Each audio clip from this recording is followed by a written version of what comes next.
नमस्कार मंडळी. मी प्रसाद अथणीकर, महाराष्ट्र मंडळ शिकागो 2023 चा अध्यक्ष. तुम्हा सर्वांचे या वर्षीच्या दुसऱ्या एडिशन मध्ये स्वागत करतोय वृक्षावर रचनाच्या. आज आपण विशेष अतिथींना भेटणार आहोत, पण ते अतिथी शिकागोलँड मध्ये राहत नाहीत. तर आपण आपल्या टेक्नॉलॉजीची साथ घेतलेली आहे आणि आज आपण झूमवर त्यांच्याशी गप्पा गोष्टी करणार आहोत.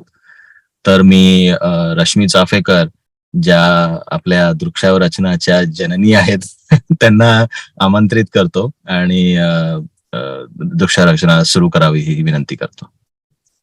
नमस्कार मंडळी. वृक्षावर रचनाच्या आजच्या भागामध्ये मी रश्मी चाफेकर तुमचं स्वागत करते. आताच प्रसादनी सांगितल्याप्रमाणे आम्ही वृक्षावर रचनाच्या भागांमध्ये वैविध्य आणायचा प्रयत्न करणार आहोत. मागच्या भागामध्ये आम्ही वेगळा सेट वापरला होता आणि आज पहिल्यांदाच आम्ही झूमच्या माध्यमातून तुमच्या समोर आलोय. आणि प्रसादने हेही सांगितलं की आजचे आपले जे पाहुणे आहेत हे शिकागो एरियातले नाही आहेत, तर ते खास आपल्याला भेटण्यासाठी, आपल्याशी गप्पा मारण्यासाठी अटलांटाहून आलेले आहेत, पण हटके काहीतरी करणार आहेत आहे अगदी नक्की. चला तर मग त्यांना भेटूया. स्वागत करूया निलेश ओक यांचा. नमस्कार रश्मी. नमस्कार निलेश. नमस्कार. वृक्षावर रचनाच्या आजच्या भागात तुझं मनापासून स्वागत. निलेश, तुला मी जेव्हा आपण गप्पा मारत होतो तेव्हा मी तुला सांगितलं होतं की मी माझ्या पाहुण्यांची ओळख करून देत नाही, ही मला नेहमीच त्यांच्याकडून ऐकायला खूप आवडते. सो तशीच आपण सुरुवात करूया की तू तुझी स्वतःची ओळख आमच्या प्रेक्षकांना कशी करून देशील, म्हणजेच तुझ्या दृष्टीने निलेश ओक कोण आहेत? खूप चांगला प्रश्न आहे आणि मला असंच वाटतं की हा प्रश्न मला वाटतं सगळ्यांना असाच विचारावा, किंवा एखाद्या ठिकाणी आपण प्रोग्रामला जातो आणि मग आपण मुख्य पाहुणे किंवा वक्ते यांची ओळख करून देतो. असं वाटतं त्यांनाच सांगावं की तुम्ही तुमची ओळख करा. म्हणजे खूप हीच तुझा प्रश्न अगदी मला आवडला. त्याकरता सांगायचं तर मी असं सांगेन, माझी ओळख काय, ज्यांना माहिती आहे त्यांना ते बाहेर जे दिसतं ते दिसतं, पण माझी ओळख अशी की खूप वाचन करणारा, माझ्या दृष्टीनं, कारण माझ्यापेक्षा जास्त वाचन करणारी अनेक लोक मला माहिती आहेत. खूप वाचन करणारा, खूप बडबड करणारा, म्हणजे माझी पत्नी सांगते की आता थांब, आता बोलू नको पुढचा 1 तासभर. इंट्रोवर्ट. आता बऱ्याच लोकांना असं ते लक्षात येत नाही, ते म्हणतात इतका बडबड करतो म्हणजे इंट्रोवर्ट नसेल, पण बडबड करणं आणि इंट्रोवर्ट याचा खरा काही संबंध नाहीये तसा. इंट्रोवर्ट माणूस बडबड करणारा असू शकतो. सर्वच गोष्टीमध्ये खूप कुतूहल असलेला, जिज्ञासा असलेला असा माणूस. म्हणजे असा कोणता विषय नाही की ज्याच्यामध्ये मला, जर त्या विषयासंबंधी मला समजलं किंवा काही जरा कुतूहल निर्माण झालं तर मी तो म्हणजे त्याच्याबद्दल काहीतरी मी वाचेन किंवा त्याच्याबद्दल माहिती गोळा करेन. आणि एक चौथा मुद्दा असा सांगेन की एखाद्या विषयामध्ये जर मला विशेष अर्थानं जर रस निर्माण झाला तर तो तिथेच वरच्यावर सोडायचा नाही. तो एक कमीत कमी आपण काय म्हणूया 20 पातळीपर्यंत खाली जायचं, अशी एक थोडीशी चांगली किंवा वाईट सवय म्हणजे निलेश ओक. अरे वा. मला असं वाटत नाही की मी ह्या पद्धतीची आणि इतकी चांगली ओळख तुझी करून दिली असती. सो खूप खूप छान वाटलं. म्हणजे हे तू आता म्हणलास की लोकांना माहिती नसलेल्या गोष्टी, सो त्याच्याकरता धन्यवाद. तू आणि मी जेव्हा गप्पा मारत होतो तेव्हा तू मला सांगितलंस की तू मूळचा कोकणचा आहेस. तर तुझा हा कोकण, तिथून तू मुंबईला गेलास, कोकण, मुंबई, कॅनडा, अमेरिका, हा जो तुझा प्रवास झाला हा कसा काय घडत गेला? खूप छान प्रश्न. त्याच्यामध्येच त्याची ओळख करून देण्याकरता थोडंसं, पहिला प्रश्न जो तो विचारला होतास की माझी ओळख काय, त्याच्यामध्ये थोडंसं एक्सटेन्शन देतो. म्हणजे कोकणी, ज्या लोकांना कोकणात राहिलेले आहेत किंवा कोकणातल्या लोकांशी संबंध आलेला आहे त्यांना एक जनरल आयडिया असते कोकणी माणसाची. कोकण म्हणजे आता रत्नागिरी, कारण कोकण, मुंबई सुद्धा कोकण म्हटलं तर ते ऑल द वे कारवार पर्यंत कोकणच आहे किंवा केरळपर्यंत तशा अर्थानं कोकणच आहे. पण महाराष्ट्राच्या संदर्भामध्ये म्हणजे काय म्हणूया आपण, मुंबई, ठाणे, रायगड आणि रत्नागिरी, सिंधुदुर्ग हे जिल्हे आले. मी रत्नागिरी जिल्ह्यात होतो. आता जनरली मराठी माणसानं पु ल देशपांडेंचं साहित्य वाचलेलं असतं, तर मी असं म्हणेन की ज्यांनी अंतू बर्वा वाचलेला आहे त्याच्यातला किंवा ऐकलेला आहे त्यांना एक साधारण कल्पना येईल. तर असे म्हणजे अंतू बर्वा जेव्हा मी ऐकलं तेव्हा माझ्या लक्षात आलं की असे कितीतरी अंतू बर्वे मला माहिती आहेत माझ्या आसपास. अगदी ते कॅरेक्टर मी इतकं सुंदर त्यांनी केलं. हे अशा करता सांगितलं की थोडंसं माझ्या ओळखीचा स्वभाव म्हणून आपण सांगूया, की मी म्हटलं खूप क्युरिओसिटी आहे वगैरे आहे. पण एक पर्सनॅलिटी म्हणजे आपण व्यक्तिमत्व म्हणून जर बघायला गेलं तर मला तुकारामाचा अभंग घेऊन माझं सांगता येईल की माझी माझी हे कसं आहे. कारण काही लोकांना, मी सगळ्या लोकांना काही सारखाच दिसत नाही असं कुणालाच होत नाही. प्रत्येक व्यक्तीबद्दल लोकांची वेगवेगळी मतं असतात. पण तुकारामाचा जो एक प्रसिद्ध अभंग आहे की काय मऊ मेणाहुनी आम्ही विष्णुदास, आणि पुढच्या काळोळी म्हणजे कठीण वज्रास भेदू ऐसे, किंवा अगदी त्यातली एक जी ओळ आहे ती सगळ्यांना माहित आहे की भले तरी देऊ कासेची लंगोटी, नाठाळाचे माथी हाणू काठी. तर मी म्हणतो की हा जो अभंग आहे तो माझं व्यक्तिमत्व सांगायला फार चांगला पुरेसा आहे. आणि ते कोकणातल्या अनेक लोकांचं तसं व्यक्तिमत्व असू शकतं किंवा आहे असं मी पाहिलेलं आहे. तर तुझा प्रश्न होता कोकणातून आतापर्यंत अमेरिकेतला प्रवास कसा. गदिमांच्या भाषेत सांगायचं, गदी माडगुळकरांच्या भाषेत सांगायचं, त्यांचं एक पुस्तक आहे वाटेवरल्या सावल्या. म्हणजे ते मी आत्ता वाचताना मला ते रडू येतं प्रत्येक वेळी. म्हणजे खूप टचिंग आणि खूप सुंदर पुस्तक आहे. त्या वाटेवरल्या सावल्या मला कोकणातून घेऊन इथपर्यंत येऊन पोचल्या. त्या इतक्या सावल्या आहेत की त्या सगळ्या म्हणजे त्या वाटेवरल्या सावल्या सांगता येणार नाही ते आपल्या अल्पवेळामध्ये. पण अगदी असे आपण काय म्हणूया एक मुख्य असे आपल्या त्यातल्या सावल्या किंवा त्यातली झाडं जर सांगायची असतील ज्यांनी मला सावली दिली, तर मी अगदी 8वी-9वीत असताना खेडेगाव तिथलं छोटंसं हायस्कूल, आणि मी काय म्हणूया आपण वासरात लंगडी गाय शहाणी म्हणून असेल, पण मी अगदी 3-4 माझी शाळा बदललेल्या आहेत म्हणजे 10वी होईपर्यंत. पण मी ज्या शाळेत जायचो त्यावेळी तिथे मी पहिला यायचो. आता ते वासरात लंगडी गाय शहाणी असू शकेल, पण आता 3-4 शाळा बदलल्यामुळे काहीतरी असावं, कारण कुठेही गेलो तरी पहिला येत होतो. तर 8वी-9वी असताना मला असं काय करायचं, तर एक माझे शिक्षक होते मॅथमॅटिक्सचे, म्हणजे अजूनही ते आहेत विनायक तांबे म्हणून मॅथमॅटिक्सचे. तर ते मला म्हणले काय करणार 8वी-9वीत असतानाच, काय करणार तू पुढे. तर ते आम्ही आता गावात राहून काय माहिती, तर त्या माझ्या शाळेमध्ये जे 10वीचे जे पहिले नंबर वगैरे यायचे, ज्यांचे जे मुख्य 2-3 जे टॉप लोक यायची, ते गावातच असल्यामुळे ते काय करायचे, रत्नागिरीच्या जवळ एक पॉलिटेक्निक इंजिनिअरिंग कॉलेजचा डिप्लोमा कोर्स असायचा. गव्हर्नमेंट डिप्लोमा कॉलेज होतं थिबा पॅलेसमध्ये रत्नागिरीच्या, ते व्हायचं ऍक्च्युली त्यावेळी. आणि ते डिप्लोमा करायचे, मेकॅनिकल इंजिनिअरिंग म्हणा किंवा असं काहीतरी असेल, मला काय ते सुद्धा माहित नव्हतं. मी त्यांना म्हटलं आधीचे लोक तिथेच जात आहेत, तर मी म्हटलं की ते झालं की तिथे जाणार रत्नागिरी पॉलिटेक्निक, म्हणजे जर ऍडमिशन मिळाली तर. आणि ते म्हणाले तसं नको करू. म्हणजे ही मी 8वीत-9वीत असतानाची गोष्ट आहे. ते म्हणाले 10वी झाल्यानंतर एकतर मुंबई किंवा पुणे इथे जा, आणि 11वी-12वी हे तू विज्ञानाच्या शाखेमध्ये म्हणजे सायन्सच्या शाखेमध्ये कर. त्याच्यानंतर पुढे त्यांनी काही सांगितलं नाही आणि मी काही विचारलं नाही, पण हे माझ्या लक्षात होतं. त्यामुळे जेव्हा ते 10वी झाली तेव्हा मी मुंबईला आलो. आता त्याच्यातही अनेक सावले आहेत की कशामुळे आलो त्यात मी जात नाही, पण त्यामुळे मुंबईत आलो. मुंबईत 11वी-12वी करताना लक्षात आलं, मी तेव्हाही मला माहित नव्हतं की 11वी-12वी सायन्स केल्यानंतर जनरली त्यावेळेचं म्हणजे एकतर मेडिकल जायचं किंवा इंजिनिअरिंग जायचं, असं साधारण एक ढोबळमानानं त्यावेळेचं ते तत्वज्ञान होतं असं आपण म्हणूया. तर ते करताना मला लक्षात आलं, अच्छा IIT असते, VJTI आहे, UDCT किंवा आता त्याला ICT म्हणतो तिथे आहे. आणि मग मला स्वतःला केमिस्ट्रीची आवड होती, म्हणजे केमिस्ट्री आवडते म्हणून केमिकल इंजिनिअरिंग केलं असं नाही, पण ते एक लोकांना वाटतं अरे तुला केमिस्ट्री आवडते का, मग केमिकल इंजिनिअरिंग कर. लोकांना माहित नसतं काही संबंध आहे की नाही. पण मग काही चांगल्या गोष्टी घडत गेल्या. 12वीला मला मार्क खूप चांगले होते, त्याच्यामध्ये मला सगळीकडे ऍडमिशन मिळत होत्या. पण मग ते केमिकल इंजिनिअरिंगचा इच्छा आणि मग काय म्हणूया आपण भाग्य माझं असं की मला UDCT किंवा आता ज्याला ICT म्हणतो, इन्स्टिट्यूट ऑफ केमिकल टेक्नॉलॉजी, त्यात ऍडमिशन मिळाली. ते करताना सुद्धा अगदी साधं तत्वज्ञान होतं. एक तर मला आवडतं, ऍडमिशन मिळाली, चांगलं आहे. ते करताना सुद्धा मी लोकांना विचारायचो कुठे जाऊ, VJTI जाऊ, कुठे जाऊ, तर ते म्हणायचे की नाही UDCTच जा, जॉब चांगला असतो. इतकं साधं तत्वज्ञान होतं. तिथे गेल्यानंतर मला कळलं, म्हणजे आम्ही जर फर्स्ट इयर सुरू केलं तेव्हा सगळी जी 4th इयर जी कंप्लीट केलेली जी केमिकल इंजिनियर बॅचलर्स झालेली लोक आहेत, ती सगळी, त्यातली सगळी नाही, अनेक लोक बाहेर चाललेत, म्हणजे इंडियाच्या बाहेर चाललेत. तसंच सगळे आमचं ते थोडंसं काय म्हणूया आपण हेझिंग असं फनी याच्यावर, त्याच्यात ते म्हणायचे हा कुठे जातोय माहितीये का तुला. नाही बाबा माहिती. म्हणजे सिनियर माणूस तो म्हणतो की हा युनिव्हर्सिटी ऑफ डेलावेअरला चाललाय, हा MIT ला चाललाय. म्हणजे काय प्रकार असतो हा, म्हणजे इतका तो साधा प्रकार होता. आणि मग ते पुढच्या 4 वर्षामध्ये कळायला लागलं की 2 वर्षानंतर तुम्ही करू शकता, अप्लाय करू शकता, स्कॉलरशिप मिळते वगैरे. आणि त्याच्यातून मी कॅनडात आलो मास्टर्स करायला केमिकल इंजिनिअरिंग मध्ये. आणि मग तिथे सुरू केल्यानंतर शेवटचाही सांगतो की कॅनडातून अमेरिकेत सुद्धा कसा.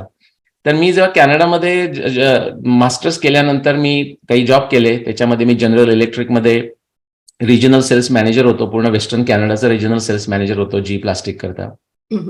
आणि खूप सगळं चांगलं चाललं होतं. म्हणजे मी असं त्यावेळी लिहिलेलं मला आठवतंय की हे असं जर आयुष्य असेल, म्हणजे मला स्वतःला असा प्रश्न पडायचा की नक्की मला कंपनी पैसे कशा करता देते, कारण जे काही मी करतोय ते मी कोणी पैसे नाही दिलं तरी मी करेन. म्हणजे कंपनीची गाडी आहे, सगळे कुठे मला खूप फिरायला आवडतं, तेही माझ्या पर्सनॅलिटीचा भाग आहे. ते सगळं मी कंपनीच्या खर्चानं फिरू शकतोय, कंपनीच्या खर्चानं खाऊ शकतोय.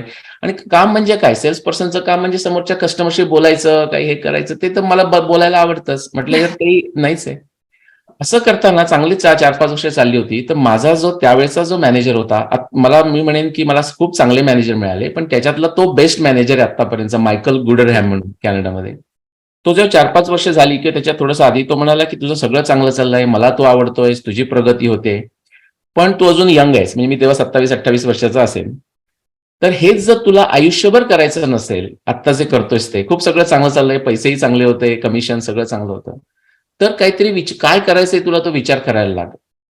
तर मी मग त्यालाच विचारलं की म्हटलं तुला काय वाटतं मी काय करू, कारण त्याचा जी मधला 25 वर्षाचा अनुभव होता, मी 3-4 वर्षाचा 5 वर्षाचा अनुभव. तो मग म्हणाला की हे बघ तुझं हे बॅकग्राऊंड आहे, केमिकल इंजिनिअरिंग आहे, हे ते आहे. आता सध्या जी मध्ये तेव्हा ते 96 पासून 6 सिग्मा वगैरे सुरू झालं होतं, त्याच्यात तुझं चांगलंच फिट होईल. या एका विचारामुळे त्याने सांगितलेल्यामुळे मी लगेच एक 5-6 ठिकाणी जी बिझनेसमध्ये म्हणजे आतल्याच इंटरनल अप्लाय केला. त्यात मला त्या 5-6 पैकी 4-5 लोकांनी बोलावलं. त्यातला एक मी जॉब घेतला आणि अमेरिकेत आलो. आणि तिथून पुढचं अमेरिकेतलं आयुष्य. म्हणजे असं असतं ना की आपल्या आयुष्यामध्ये गुरूंचं स्थान केवढं मोठं असतं. म्हणजे तू लहान असताना तुला गुरूंनी सांगितलं की असं असं कर, ते तू फॉलो केलंस, आणि इव्हन तुझा मॅनेजर हा पण एका दृष्टीने तुझा गुरुच ठरला. तर आता तू बोलता बोलता उल्लेख केलास की तुझं शिक्षण हे केमिकल इंजिनिअरिंग मधलं आहे. आता केमिकल इंजिनिअरिंग मधून मग भगवद्गीता, महाभारत, रामायण किंवा इंडिक रिसर्च ह्या विषयांकडे तू कसा काय वळलास? म्हणजे तुला लहानपणापासून गोडी निर्माण झालेली होती, तुझी क्युरिओसिटीचा जो स्वभाव होता तो त्याच्यामध्ये मोठा भाग त्याचा होता, हे कसं काय झालं? त्या प्रश्नाचं डिरेक्ट उत्तर म्हणजे भगवद्गीता ह्या विषया किंवा महाभारत, रामायण याच्याकडे कसं आलं ह्याचं उत्तर देण्यापूर्वी केमिकल इंजिनिअरिंगचा थोडासा संबंध सांगतो. की असं म्हणतात ना की fake it until you make it, you know. तर मी समजा म्हणजे माझं मास्टर झाल्यानंतर ते पॉलिमर्समध्ये मी केलं होतं, पण मला त्यावेळी जॉब शोधताना आपण काय म्हणजे जो कोणी भिक्षा घालेल त्याच्याकडनं भिक्षा घ्यायची असा थोडा प्रकार असतोच आपला, राईट. तर ते करताना एका ठिकाणी मी जेव्हा माझा पहिला कॅनडातला जॉब मिळाला एका प्रोसेस ऑइल गॅस कंपनीमध्ये, तर त्यानं माझं पॉलिमरचा काही संबंध नव्हता, पण त्यांनी माझ्या अंडरग्रॅड करत असताना ते सुद्धा एक माझे गुरुवर्य म्हणूया आपण, म्हणजे पद्मभूषण प्रोफेसर JB जोशी, त्यांच्याकडे मी अंडरग्रॅड असताना काम करत होतो. ग्रॅज्युएट झाल्यानंतर 1 वर्ष काम केलं. तर तिथे मी फ्लुइड मेकॅनिक्समध्ये वगैरे काम केलं होतं आणि ते माझ्या रिझ्युमेवर होतं, यु नो, असं करून. तर ज्या माणसानं मला हायर केलं त्याने फक्त तो शब्द बघितला की फ्लुइड मेकॅनिक्स किंवा असं येतं मला, त्याचं काही फार येत होतं असं नाही, पण त्याला ते कुठेतरी क्लिक झालं आणि ते सगळं जे काही करत होतंय त्या ऑइल गॅसमध्ये तो शब्द बघितला, तो मला येऊन म्हणाला तू फ्लुइड मेकॅनिक्स आहे, हे तुझ्याकरता परफेक्ट जॉब आहे. मी उगाच त्याला सांगितलं नाही की तो माझ्याकरता परफेक्ट जॉब नाहीये, मला तो हवा होता, मी तो घेतला, तिथून ती सुरुवात झाली. So fake it until you make it अशा अर्थानं सांगितलं की बरेच वेळा नंतर आता मागची 25 पेक्षा जास्त वर्ष मी जेव्हा काम करतोय कॉर्पोरेट वर्ल्डमध्ये, तेव्हा मी अनेक क्षेत्रात काम केलंय. म्हणजे केमिकल इंजिनिअरिंग आणि पॉलिमर असं बॅकग्राऊंड झालं, पण मी एअरक्राफ्ट इंजिन्स बिझनेसमध्ये काम केलं, पॉवर सिस्टीम, इलेक्ट्रिकल म्हणजे जनरेशन, सगळ्या सोलार, विंड याच्यामध्ये काम केलं. मेडिकल सिस्टीम्स म्हणजे मेडिकल बिझनेस असतो, MRI आपण ज्याला म्हणतो, त्याच्यामध्ये काम केलेलं आहे. कोणता विषय नाही असं नाही. फायनान्स वर्ल्डमध्ये काम केलंय. आणि प्रत्येक वेळी मला असं लोक जेव्हा मी काम करताना म्हणजे अच्छा निलेश तू, म्हणजे इथलीच लोक आपली कलिग्स वगैरे, अच्छा तू ह्याच्यामध्ये केलंस, तुझं बॅकग्राऊंड काय? आता उदाहरणार्थ मी 6 सिग्मामध्ये करताना त्यांना वाटायचं माझं बॅकग्राऊंड काहीतरी स्टॅटिस्टिक्स असेल. म्हणजे मी शिकवल्यानंतर म्हणायचं की तुझ्या बाबा सांग मला काय कोणत्या विषयात PhDs आहेत, स्टॅटिस्टिक्स आणि दुसरा कोणता? मी म्हटलं मी PhDs नाहीये, यु नो, असं व्हायचं. So fake it until you make it. मी प्रत्येक वेळी उत्तर द्यायचो कुणी असं विचारल्यावर की अरे तू इथे कसा काय, पॉवर बिझनेसमध्ये काय, मेकॅनिकल का इलेक्ट्रिकल? मी सांगायचो केमिकल. मग ते म्हणायचं इथे कसं काय? मग म्हणायचो केमिकल इंजिनियर ना. म्हणायचे बरोबर असं. So fake it until make it. आता तुझ्या प्रश्नाचं उत्तर, मी तुला म्हटलं की मला प्रचंड क्युरिओसिटी कोणत्याही गोष्टीची, म्हणजे कुतूहल, जिज्ञासा अशा अर्थानं, आणि एखाद्या गोष्टीची जिज्ञासा झाली की त्यात खूप खोलवर जायचं. आता हे लहानपणापासून काय होत गेलं, मी भगवद्गीतेचा अभ्यास माझ्या आईने शिकवल्यामुळे मी सुरू केला होता. आई आणि नाना, माझे वडील दोघांनी. विनोबांची गीताई वाचत असे मी, म्हणजे लहानपणापासून.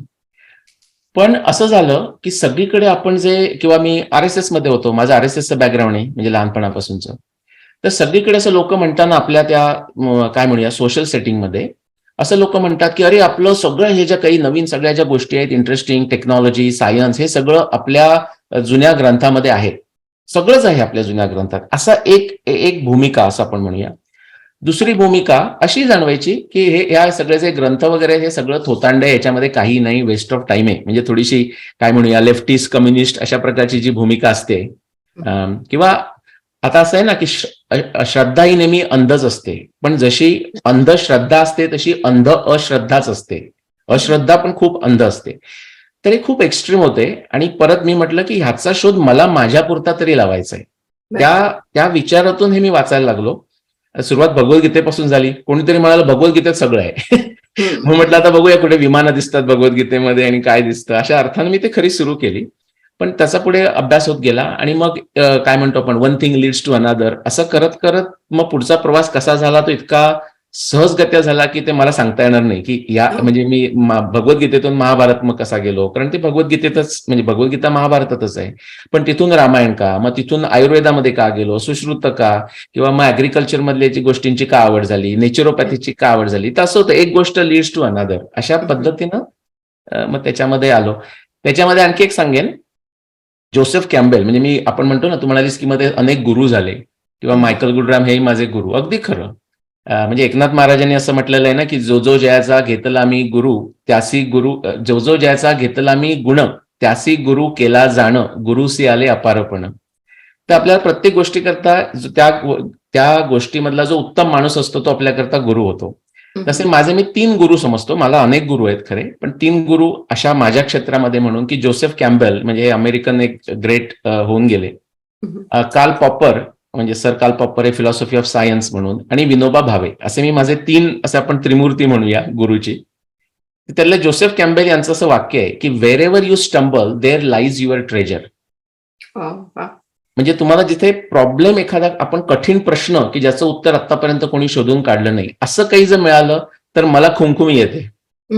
त्यांना आलं नाही, आपण शोधून काढूया. अशा आय थिंक विचारधारणेतून जे काही माझं काम झालेलं आहे ते थोडंसं त्याच्यामुळे झालेलं आहे. Back to you. वा, मला असं आता जाणवतं की आपण हा इंटरव्ह्यू घ्यायच्या आधी फोनवरती बोललो होतो, पण ते एवढंच बोललो होतो आणि मला पण असं खूप छान छान माहिती तुझ्याकडनं मिळते. सो मला आता तू हा जो इंडेक रिसर्च केलेला आहे, सो त्याविषयी जाणून घ्यायला आम्हाला नक्की आवडेल. मला स्वतःला माहिती नाहीये त्याची, सो त्या दृष्टीने तू म्हणलास असं जिज्ञासा, कुतूहल मला नक्की आवडेल आणि मला खात्री आहे की आपल्या प्रेक्षकांना पण त्याविषयी जाणून घ्यायला नक्की आवडेल.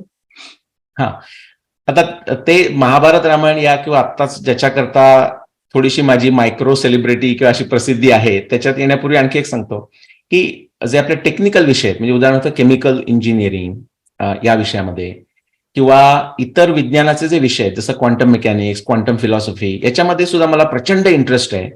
इव्हन फायनान्स, म्हणजे आपले कमर्शियल विषयामध्ये फायनान्स मॉडेल. त्याचा एक मुद्दाम सांगतो की जेव्हा मी इथे MBA करत होतो अटलांटामध्येच, एमरी युनिव्हर्सिटीमध्ये एक्झिक्युटिव्ह MBA, तर तेव्हा जे मला फायनान्स अकाउंटिंग कोर्सेस खूप आवडले त्यातले, कारण बाकी सगळं तसं माहिती होतं, हे थोडंसं माझ्याकरता नवीन होतं. म्हणजे तर ते करताना म्हणजे आपल्या इकॉनॉमिक्समध्ये जी अवॉर्ड्स देतात, म्हणजे ती खरी नोबेल प्राइज नाही आहेत, पण त्याला नोबेल प्राइज सारखंच म्हणतात. ते म्हणजे स्विस बँकेनं ते हे केलेलं आहे, स्पॉन्सर केलेलं, किंवा स्वीडिश बँकेनं, जे कोण असेल ते. तर मला असं क्युरिओसिटी होती की फायनान्स किंवा अकाउंटिंग किंवा इकॉनॉमिक्समध्ये नोबेल प्राइज म्हणजे नक्की काय करतात ते. तर ते मला तेव्हा समजून गेला, चांगलं मिळालं, कारण प्रोफेसर उत्तम होते. मी त्यांना विचारलं आणि मी जर प्रत्यक्ष बघितलं तेव्हा माझा विश्वास बसेना की अशा गोष्टी करता नोबेल प्राइज दिलं जाऊ शकतं, इव्हन इकॉनॉमिक्स किंवा फायनान्स. म्हणजे माझ्या दृष्टीने ते हास्यास्पद होतं, हे पण मी सांगतोय. तर मी त्यांना, ते एक प्रोफेसर होते, ऍक्च्युली त्यांचं मला तर नाव येत नाहीये, पण ते मूळ पाकिस्तानचे आणि अतिउत्तम प्रोफेसर इथे आहेत ते, म्हणजे अजून. तर मी त्यांना म्हटलं, मला सांगा की आता इकॉनॉमिक्स, फायनान्स या क्षेत्रामध्ये सॉल्व्ह न झालेले, म्हणजे कठीण प्रश्न की ज्याचं उत्तर नाही, असे सांगा बघू. म्हणजे मला खरोखर असं वाटलं की असा प्रश्न घ्यावा, आपण त्याच्यावर काम करावं आणि त्या इकॉनॉमिक्स मधलं पण नोबेल प्राइज मिळवावं. म्हणजे देतील की नाही भाग वेगळा, कारण ते सगळे पॉलिटिकली ड्रिव्हन प्राइजेस असतात. पण सांगायचा मुद्दा असा की असं मला सगळ्याच गोष्टीत वाटतं. तर तशा क्षेत्रातही मी काम केलेलं आहे, पण त्याच्याबद्दल मी आज बोलत नाही. उदाहरणार्थ समजा केमिकल इंजिनिअरिंगमध्ये म्हणजे थिअरी ऑफ न्यूट्रल सोल्युशन्स असं माझं वर्क आहे, म्हणजे oak Williams theory of neutral solution असं वर्क आहे. पण तिथून मग नंतर कधी मी काम केलंच नाही, म्हणजे पॉलिमर्समध्ये किंवा डायरेक्ट केमिकल इंजिनिअरिंगमध्ये काम केलं नाही, त्यामुळे तो विषय मागे पडला. क्वांटम मेकॅनिक्समध्ये फार काही मी दिवे लावले नाही, त्यामुळे माझा जरी प्रचंड इंटरेस्ट असला त्याच्यात सुद्धा मी काही ओरिजिनल काम केलेलं आहे, पण फार नाही, त्यामुळे ते मागे पडलं. आता या तुझ्या मूळ जो प्रश्न विचारलास त्याच्या विषयावर येतो. मी जेव्हा जस्ट मास्टर्स संपत होतो ना कॅनडामध्ये, तेव्हा माझा थिसिस रेडी झाला होता आणि थोडासा वेळ लागतो ना, ते सगळं ते आपलं ग्रॅज्युएशनचा जो काही वेळ असतो, म्हणजे आपला तो थिसिसचा डिफेन्सचा वेळ, भरपूर वेळ होता आणि काही काम नव्हतं, म्हणजे 1 महिना 2 महिने आरामात त्याच्यात गेले. त्यावेळी मी म्हटलं आता चला एक्सप्लोअर करूया, आतापर्यंत जास्त वेळ मिळाला नाही, वेळ तर होता. तर मी असे आपले जे भारतीय जिथे पुस्तक असतात त्या लायब्ररीमध्ये गेलो, युनिव्हर्सिटी ऑफ अल्बर्टाच्या, आणि तिथे आपलं भारतीय जो सेक्शन असतो, म्हणजे त्याच्यात मी मराठी पुस्तकं इंग्लिश भाषांतर झालेली सुद्धा वाचलेली आहेत. म्हणजे बनगरवाडी याचं विलेज विदाऊट वॉल्स असं इस्रायलच्या माणसानं ट्रान्सलेट केलेलं इंग्लिशमध्ये पुस्तक आहे, किंवा गारंबीचा बापू, हे वाईल्ड बापू ऑफ गारंबी असं इंग्लिशमध्ये ट्रान्सलेट केलेली मी पुस्तकं वाचली.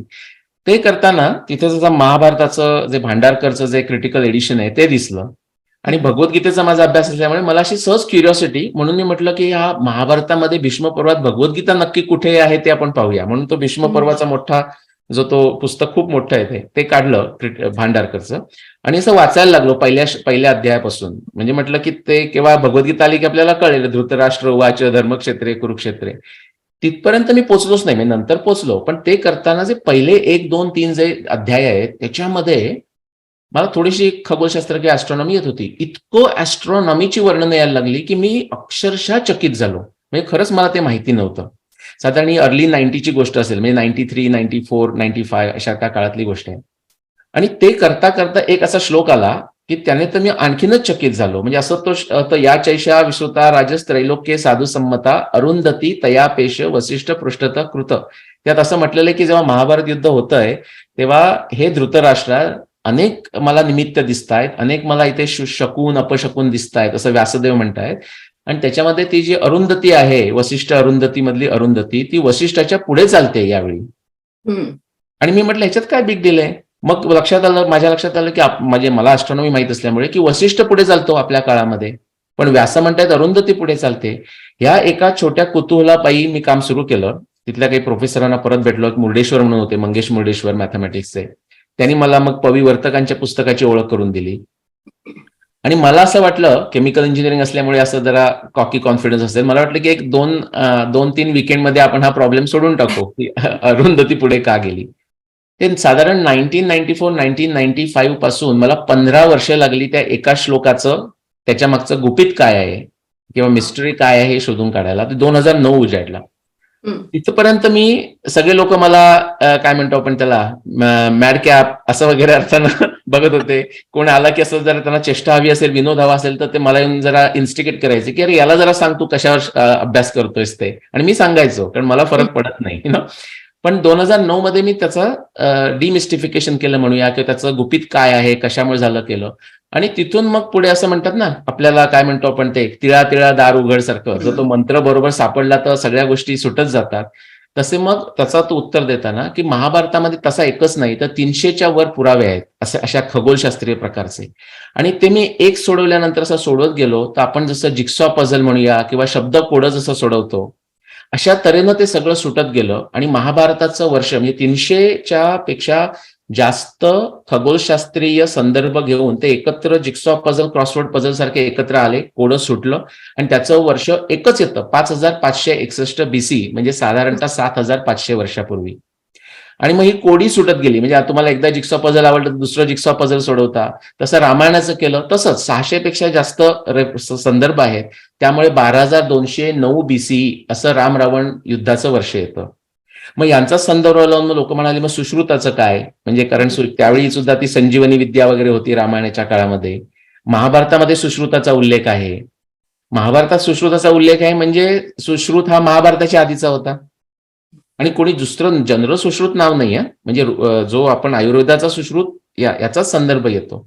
हम्म. मग त्याच्यावरून मी दाखवून दिलं की सुश्रुत जो आता तुम्ही जर विकिपीडियात गेला तर 600 BC म्हणजे 2500 वर्षापूर्वी वगैरे असं अत्यंत चुकीची माहिती येते. हम्म. तर मी दाखवून दिलं की सुश्रुत हा कमीत कमी 8000 वर्षापूर्वी होऊन गेला. म्हणजे असं काहीतरी ते वेगळं होत गेलं. मग ऋग्वेदाचा समय काय, प्रोफेसर बलराम सिंग म्हणून आहेत बॉस्टनचे, ते मला म्हणाले ऋग्वेदावर काही काम केलंयस का. त्याची सुद्धा एक गंमत म्हणून सांगतो, मुद्दाम आता हे वाढत जात असेल पण नाही, काय हरकत नाही. तर मी हे 2016च्या डिसेंबरमध्ये मी परत आलो होतो, इंडियामध्ये गेलो होतो हे असंच माझी लेक्चर सिरीज सारखं द्यायला, आणि परत आलो होतो, थोडासा टायर्ड होतो. असा जानेवारी 2-3ला आलो आणि मग बलराम सिंगचा फोन आला, प्रोफेसर त्यांचा. ते म्हणजे ते मला भेटले होते तिथे, पण ते अजून इंडियात होते आणि मी इकडे आलो होतो. ते म्हणाले तू काही सरस्वतीवर काम केलंयस का. हा, तर असं माझं थोडंसं असं सेल्स पर्सन असल्यामुळे असं की कशाला नाही म्हणायचं नाही, तुमच्याकडे हा प्रॉडक्ट आहे का, तर हो आहे. तर तशा पद्धतीने मी त्यांना म्हटलं की मला तुम्ही एक 2-4 दिवस द्या, मी तुम्हाला सांगतो सरस्वतीवर काम केलंय का. त्याचं असं होतं की मी काम केलेलं होतं पण सरस्वतीवर म्हणून केलेलं नव्हतं. तर त्याच्यातून नवीन काहीतरी निर्माण झालं. मग त्या दिवशी म्हणजे 2017च्या जानेवारीमध्ये मी परत इंटरनॅशनल सरस्वती कॉन्फरन्सला परत इंडिया ट्रॅव्हल करून गेलो आणि तिथे मी जे दिलं ते सुद्धा खूप रिव्होल्युशनरी वर्क झालेलं आहे. म्हणजे तोपर्यंत सरस्वती म्हणजे मागच्या फक्त 10,000 वर्षातली असं जे होतं ते आता माझ्या पुढच्या 10 वर्षामध्ये मी दाखवून दिलंय की सरस्वती ही कमीत कमी आपल्याकडे 2 लाख वर्षापासून ती वाहत आहेत.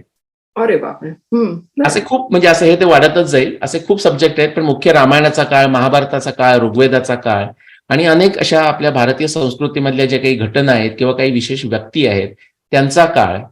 आणि हे करताना अगदी पूर्ण ज्याला आपण विज्ञान बुद्धी म्हणतो, इम्पेरिकल सायन्स म्हणतो, मॉडर्न सायन्स म्हणतो, याचा वापर करून, म्हणजे काय म्हणतो आपण त्याला, न्याय, मीमांसा, तर्क, ह्याचा सगळ्याचा शुद्ध प्रकारानं वापर करून मी कुणाला काही शंका काढता येत नाही किंवा त्यांची जर शंका आली तर त्याचं निरसन होऊ शकतं, त्यांची जर बुद्धी समजायची असेल तर.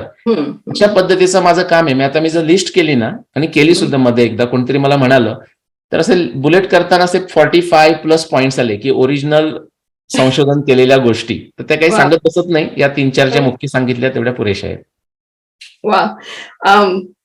तुझ्याशी बोलताना मी इकडे छोटंसं काहीतरी लिहून घेत होते की मला तुझ्या एक्सप्लोर करण्याच्या वृत्तीला, तुझ्या नाही न म्हणण्याच्या वृत्तीला, तुझ्या जिज्ञासेला, तुझ्या कुतूहलाला, सगळ्यांना खरं म्हणजे मीच धन्यवाद म्हणते.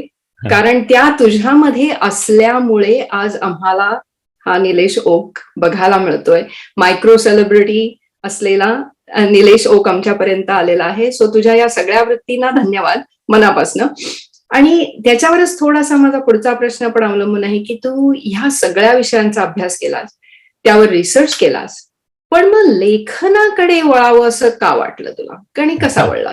खूप खूप चांगला प्रश्न. सो हे जेव्हा मी 2009 मध्ये अरुंधती वसिष्ठच्या पुढे का गेली खगोलशास्त्रीय दृष्ट्या, हे जेव्हा झालं ना, तर मला खूप एक्साइटमेंट होती.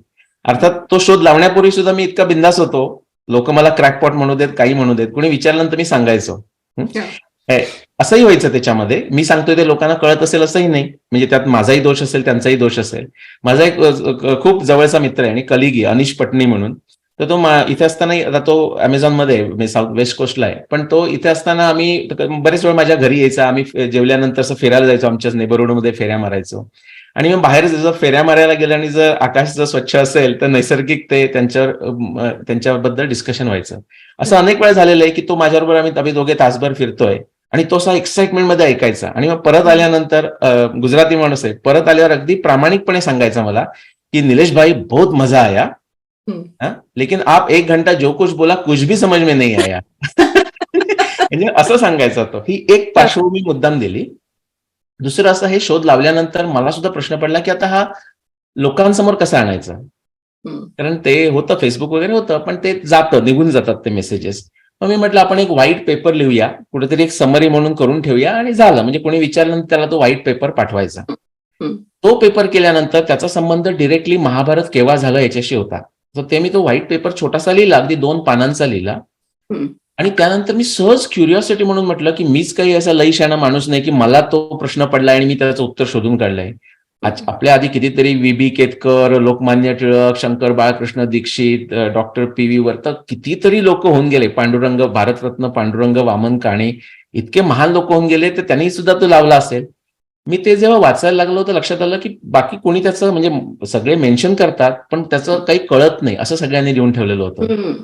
आणि पविवर्तकांनी, डॉक्टर पविवर्तक ज्यांना माहित नसतील त्यांनी मुद्दाम त्यांची पुस्तकं वाचावी.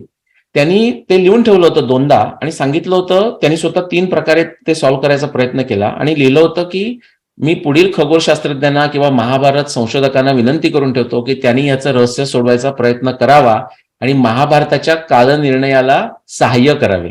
अर्थात हे थोडंसं बॅकफोर्थ, म्हणजे मी आधी त्याच्यावर काम करायला लागलो होतो. सो पण तुझ्या प्रश्नाचं उत्तर, तर मी जेव्हा हे केलं ते प्रत्येक जण म्हणायचं अरे ह्याने आता काहीतरी केलंय सांग बघू असं होतं. मग मी थकायला लागलो तेच सांगून, आणि तरी सुद्धा लोकांना कळतंय असं नाही. मग त्यावेळी माझा चंद्रेश सिन्हा म्हणून एक छान मित्र आहे, आम्ही सगळे दोघं एकत्र खूप ट्रेकिंग करायचो. आता तो कोलंबसला मूव्ह झाला इथून. तर त्याच्यावर असं चाललं होतं, बोलणं चाललं होतं, वॉक करत होतं. तो म्हणाला, त्याने कुठेतरी ऐकलेलं ते मला त्याने सांगितलं. तो म्हणाला की निलेश, असं आहे, आम्ही एकमेकाला मजेनं सर म्हणायचो, चंद्रेश सर, निलेश सर. तो म्हणाला, Nilesh sir, this is the thing, एखादी गोष्ट जर असेल तुम्हाला कुणाला तरी सांगायची आणि ती तुम्हाला 20 मिनिटाच्या आत सांगता येत जर नसेल तर पुस्तक लिहा. हे माझा ट्रिगर झाला. मी म्हटलं हे 20 मिनिटात तर नक्की सांगता येत नाही आणि सांगितलेलं कळत नाहीये लोकांना, मग आपण पुस्तक लिहूया. आणि तिथून ते पहिलं पुस्तक लिहिलं आणि मग तोच मी साधारण नियम वापरला. इनफॅक्ट आता काय झालंय, 2016 नंतर ते मायक्रो सेलिब्रिटीचं सांगतोय त्याच्यामध्ये, की त्याच्यामध्ये माझं काय झालंय, पुस्तक 3 झाली. ती तेव्हा 16च्या आधीच लिहिलेली आहे. तिसरं पुस्तक माझं 2018 मध्ये प्रसिद्ध झालं, भीष्मनिर्वाण, पण ते लिहिलं होतं ऑक्टोबरच्या 2016 मध्ये. एका महिन्यात लिहून झालेलं पुस्तक आहे. त्यानंतर मी लेक्चरमध्ये आलो आणि लेक्चर द्यायला लागल्यानंतर सुरुवातीला म्हटलं कोण आपल्याला बोलावतंय, पण आता असं झालंय की कोण बोलावतंय हा प्रश्न नाहीये, मी जाऊ शकतो का हा प्रश्न आहे. ती चांगली गोष्ट आहे. त्याचं नेगेटिव्ह असं झालंय की मला लिहायला वेळ मिळत नाही. आणि त्यानंतरचे जे मागच्या साधारण 7 वर्षातले जे सगळं माझं संशोधन आहे ते सगळं माझं लेक्चर्समध्ये आहे, पण अजून पुस्तक रूपानं ते आलेलं नाही आणि ते मला करायचंय. पण सांगायचा मुद्दा असा, सोपं उत्तर, जर एखादी गोष्ट तुम्हाला 20 मिनिटात सांगता येत नसेल तर पुस्तक लिहा. तो मी नियम आतापर्यंत पाळला आणि आता उरलेल्या गोष्टींकरता तो पाळणार. मला असं वाटतं की अशा बऱ्याचशा गोष्टी ज्या 20 मिनिटात सांगता येणार नाही, तशा तुला खूपशा गोष्टी मला वाटतं अजूनही माहिती आहे. सो आम्ही त्या पुस्तकांची नक्की वाट बघू. आता शेवटच्या प्रश्नाकडे मला वळायला पाहिजे. थोडंसं आपल्याला वेळेचं बंधन असतं, कारण हा इंटरव्ह्यू सहज 2 तास चालू शकतो हे मला माहिती आहे, पण थोडंसं मी वेळेचं बंधन पाळते. तुझी सध्या नवीन काय प्रोजेक्ट चालू आहेत? म्हणजे तुला कोणी असा काय प्रश्न विचारलाय किंवा अरे तू याच्यावर काम केलं नाहीयेस का, तू याच्यावर प्रश्न, सो असं काय तुझं नवीन प्रोजेक्ट चालू आहे? त्यातले काही नवीन प्रोजेक्ट म्हणजे ते प्रोजेक्ट आहेतही, म्हणजे त्याचं उत्तरही झालं आणि त्याचं उत्तरही देऊन झालं आणि काही नवीन सुरूही आहे. त्यातलं असंही झालं, म्हणजे ही सुद्धा मला भाग्याची गोष्ट वाटते, की कलियुग केव्हा सुरू झालं.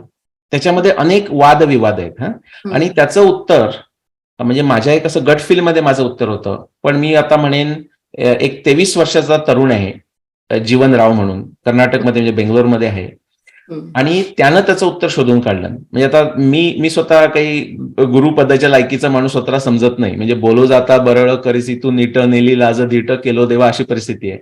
तो मला गुरु मानतो, पण म्हणून मी काही पफटा फोन वगैरे काही फुगून जात नाही त्याच्यामुळे.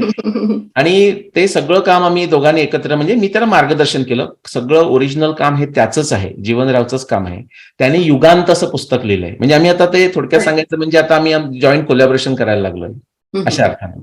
मी माझी पत्नी अश्विनी, तिच्याबरोबर सुद्धा कोलॅबोरेशन करतो. आम्ही ऍस्ट्रॉलॉजी म्हणजे न सोडवलेला प्रॉब्लेम म्हणूया आपण, की डबल ब्लाइंड एक्सपेरिमेंट करतो. आता सहज उदाहरण म्हणून सांगतो की तिला माहित नसेल, आता तू सांगितलं तर तिने बघितलं तिला कळेल, पण मी तुझी समजा हॉरोस्कोपची माहिती घेईन तुझ्या जन्माची आणि ती तुला सांगेन मी, पण तिला अशी देईन की एक अशी व्यक्ती आहे, स्त्री, अशा अर्थानं, फक्त म्हणजे जेंडर सांगावं लागेल, आत्ता आहे की नाही, आत्ता सध्या जिवंत, आणि ती माहिती देईन. आणि मग तिने तो हॉरोस्कोप केल्यानंतर मी तिला 5-6 प्रश्न विचारेन आणि त्यांची उत्तरं घेतो आणि डबल ब्लाइंड ज्याला आपण एक्सपेरिमेंट म्हणतो, अशा प्रकारचा डेटा आता मी कलेक्ट करतोय तिच्याबरोबर.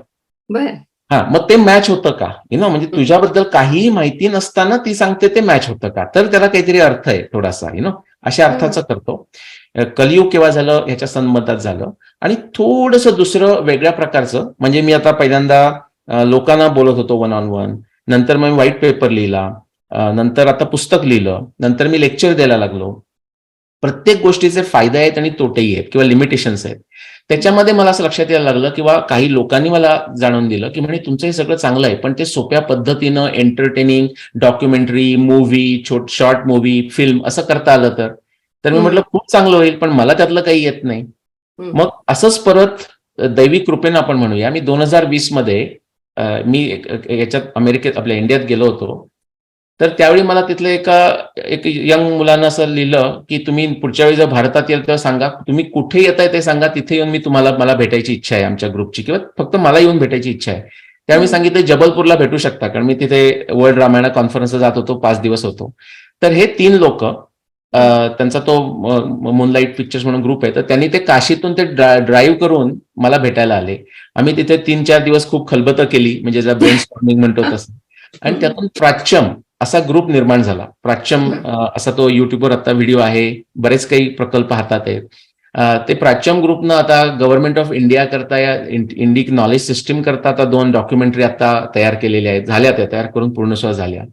तर हे जे सगळं ज्ञान आहे म्हणजे फक्त मी केलेलं नव्हे, माझ्या बरोबरचे सहकारी किंवा भारतामध्ये किंवा भारताच्या संदर्भामध्ये कुणीही जे ओरिजिनल उत्तम प्रतीचं काम केलेलं आहे ते आपल्या सर्व लोकांसमोर, जगासमोर कसं आणायचं आणि ते मूव्ही या मीडियम मधून, म्हणजे डॉक्युमेंटरी असो, छोटे शॉर्ट मूव्ही असो, ते हे माझी आता सध्याची नवीन गोष्ट आहे की त्याच्यामध्ये मीही शिकतोय. म्हणजे मी आता विद्यार्थी आपण असतोच आयुष्यभर, पण आता अगदीच मी किंडरगार्टन मधला विद्यार्थी झालेला आहे या क्षेत्रामध्ये. आणि असं काही काम चालू आहे. तर असं हा सध्याचा नवीन प्रकल्प असं म्हणता येईल. वा, निलेश, मला आता खरं सांगू का, ही मुलाखत आवडती घ्यायचं म्हणजे हा मोह खरं टाळावासा वाटतोय मला, कारण मला हे खूप आणखीन प्रश्न पडलेत. मे बी माझ्या प्रश्नांना तुला नवीन प्रोजेक्ट मिळत आहे.